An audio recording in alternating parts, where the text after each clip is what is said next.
Hey everybody, it's Pastor Custer, and our 3-minute devotional starts right now. Psalms 19 and 14 says, "May the words of my mouth and the meditation of my heart be pleasing to you, O Lord, my rock and my redeemer." We live in a messed up time. It doesn't take much for us to acknowledge that. Robberies, murders, rapes, riots, the list goes on and on and on, the things that we have experienced and seen in the last few years. But the fact is this discord and this disharmony among humanity was never what we were built to be. We are actually designed to walk in peace with one another and have an unbroken relationship and fellowship with our God.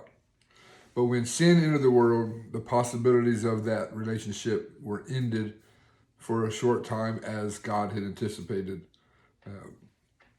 So the psalmist tells us that God is his rock and his redeemer. Now, we don't use that word very much anymore, redeemer.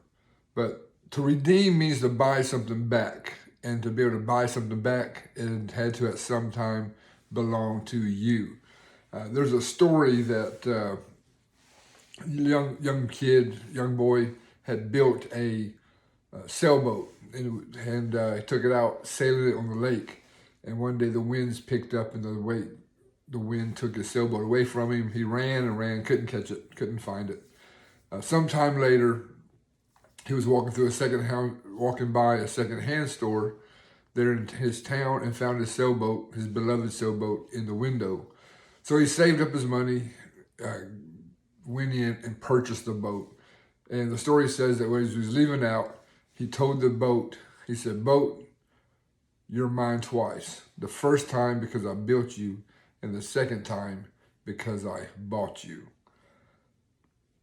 There was an African preacher, I should say, and nobody really remembers what his name is, but he's known for this saying: "When your past is redeemed, your present makes sense, and your future is secure." So here we are, once again, in uncharted territories of society. When we think it can't get any different, it proves us wrong.